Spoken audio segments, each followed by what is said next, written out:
আর হালকা আলো উঠেছে, এই যে অনেক লোকজন রয়েছে।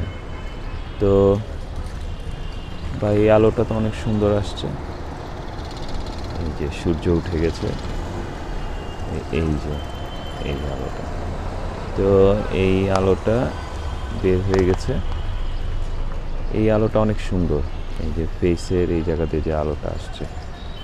তো লাইটিং শেখার জন্যে সব থেকে সুন্দর সময় হচ্ছে ভোরবেলা থেকে যে সূর্যটা উঠে এবং সন্ধ্যাবেলায় যখন সূর্য ডুবে, যে এই লাইটের এইটা হলো বেসিক্যালি ফিল লাইট বলে এটাকে।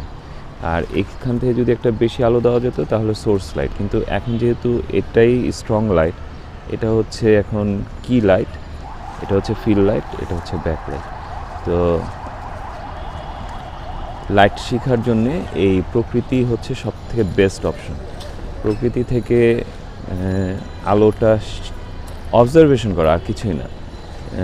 আমি যখন প্রথম শুরু করি তখন সূর্যের আলো বা এই যে আমাদের এক্সট্রা লাইট নিতে দিত না ফটোগ্রাফি ক্লাসে, ফ্ল্যাশ ব্যবহার করা যেত না, জুম লেন্স ব্যবহার করা যেত না, মানে প্রাইম লেন্সে ছবি তুলতে হতো এবং কোনো লাইট মিটার না এবং কোনো প্রকার এই ফ্ল্যাশ ব্যবহার করা যেত না বা আর্টিফিশিয়াল মানে এক্সট্রা লাইট ব্যবহার করতে দিত না।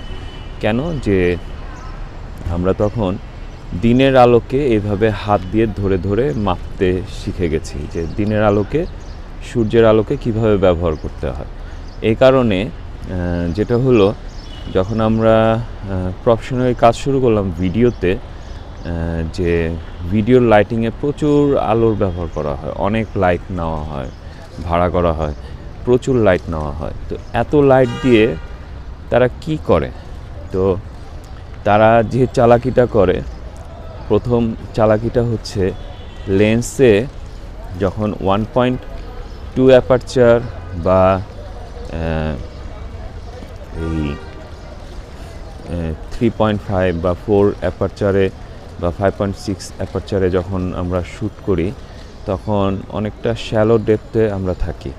তো শ্যালো ডেপথে থাকার সময় আর্টিস্ট যদি একটু নড়াচড়া করে তাহলে এটা ডিফোকাস হয়ে যাবে, ফোকাস থাকবে না। তো এই কিন্তু ওই অ্যাপারচারে 1.4 বা 1.2তে বা 3.5 বা 5.6-এ আর্টিস্ট যদি একটু নড়াচড়া করে, মানে এইভাবে